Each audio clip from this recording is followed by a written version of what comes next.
Ikkinchi sonli Namangan Abu Ali bin Sino nomidagi jamoat salomatligi texnikumi 2026-2027 o'quv yili uchun abituriyentlarni o'qishga taklif etadi.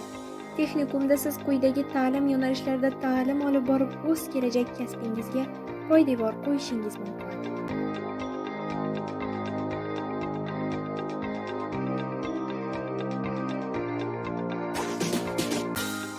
Davolash ish yo'nalishi tibbiyot sohasidagi malakali mutaxassislarni tayyorlashga qaratilgan bo'lib, 3 yillik ta'lim jarayonida talabalarga nazariy bilimlar va amaliy ko'nikmalar beriladi.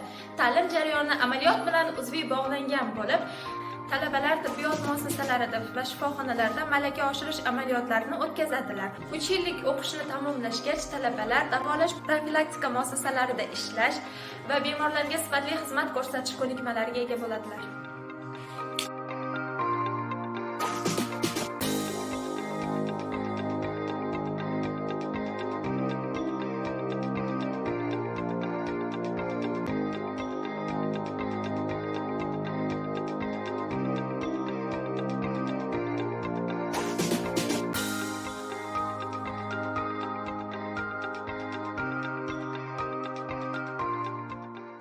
Hamshiralik ishi sog'liqni saqlash tizimida muhim o'rin tutuvchi kasb hisoblanadi. U bemorlarga tibbiy parvarish ko'rsatishga qaratilgan. 3 yillik davom etadigan tibbiyot texnikumida hamshiralik yo'nalishida tahsil olayotgan talabalar nazariy bilimlarni, amaliy ko'nikmalarni bosqichma-bosqich o'rganadilar. 3 yillik tibbiyot texnikumini tamomlagan bitiruvchilar sog'liqni saqlash muassasalarida hamshira sifatida faoliyat yuritish huquqiga ega bo'ladilar. Ular bemorlarga sifatli parvarish ko'rsatish, kasallikni oldini olish va aholi salomatligini mustahkamlashda muhim rol o'ynaydilar.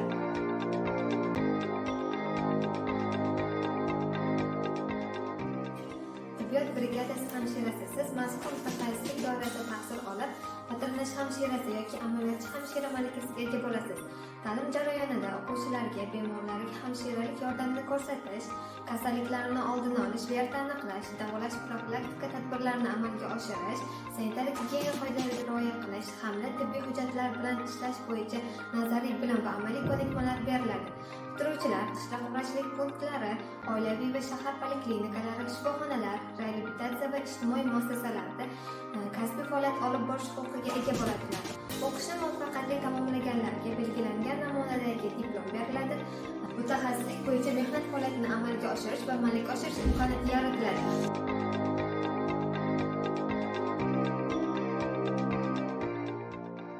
Shuningdek, hamshiralik ish yo'nalishida Germaniya tibbiyot akademiyasi bilan hamkorlikda nemis tiliga ixtisoslashtirilgan guruhlar uchun ham o'quvchilar qabul qilinishi ko'zda tutilgan.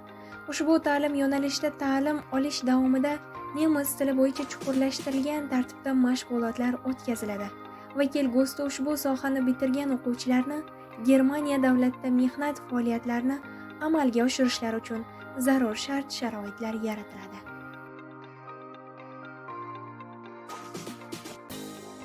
Ishlash davomida o'qib, sanoat farmatsiyasi yo'nalishida diplomli bo'lishga nima deysiz? Ha, siz to'g'ri eshitdingiz. Dual ta'lim yo'nalishida ta'lim olish mobaynida siz ushbu sohada mehnat faoliyatini yo'lga qo'yishingiz va oylik maosh yoki stipendiya ham olishingiz mumkin. Sanoat farmatsiyasi yo'nalishida zarur bilimga ega bo'lgan kadrlar bugungi kunda yuqori maoshli soha vakili ekanliklari hech kimga sir emas. Ushbu yo'nalishda ta'lim olish bilan birga mehnat faoliyatini yo'lga qo'yish esa ideal tanlovdir. Ta'lim yo'nalishlari haqida ko'proq ma'lumot olish uchun texnikumning rasmiy veb-sayti va ijtimoiy tarmoqdagi sahifalarni kuzatishingiz tavsiya etiladi.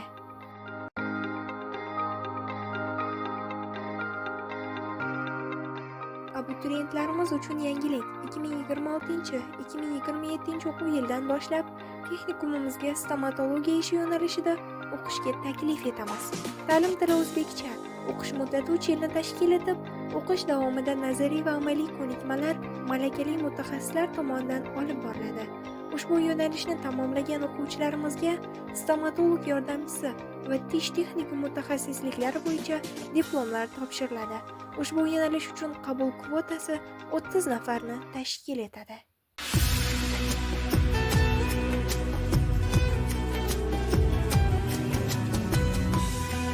Texnikum kutubxonasida hozirgi kunda 11 mingdan ziyod kitoblar va 3 mingdan ziyod elektron kitoblar tezkor internet tarmog'iga ulangan kompyuterlar faoliyati yo'lga qo'yilgan.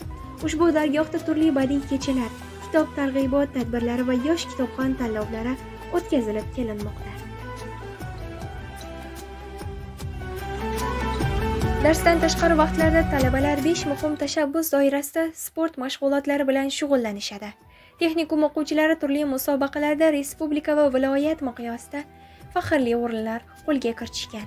Texnikumning futbol bo'yicha qizlar terma jamoasi viloyatda faxrli 1-o'rinni, 5 tashabbus olimpiadalarida esa voleybol terma jamoamiz viloyatda faxrli 2-o'rinni qo'lga kiritganligi texnikumda sportga alohida e'tibor berilayotganidan darakdir. Shuningdek, o'g'il bolalar o'rtasida mini futbol musobaqasida terma jamoa viloyatda faxrli 2-o'rinni qo'lga kiritgan. Texnikumda shuningdek stol tennisi, voleybol, mini futbol, shaxmat, shashka, yengil atletika va boshqa sport turlari bo'yicha turli xil musobaqalar doimiy tartibda o'tkazilib kelinadi. Shuningdek, bizning texnikumda 5 muhim tashabbus doirasida o'quvchilar darslardan tashqari bo'sh vaqtlarini yanada samarali o'tkazish maqsadida gitara, fortepiano va milliy xonandalik to'garaklariga qatnashishlari mumkin.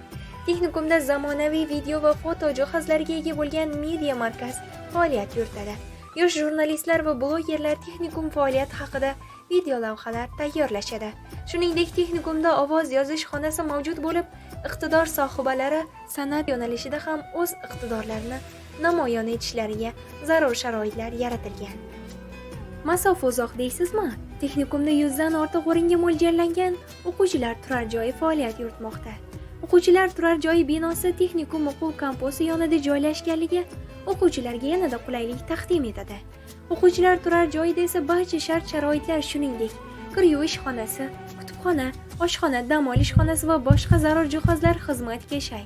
O'quvchilar turar joyida istiqomat qiluvchi o'quvchilar o'rtasida ularni bo'sh vaqtlarini yanada samarali tashkil etish maqsadida zakovat intellektual o'yinlari, konsertlar, sayohatlar va psixologik trening mashg'ulotlari o'tkaziladi.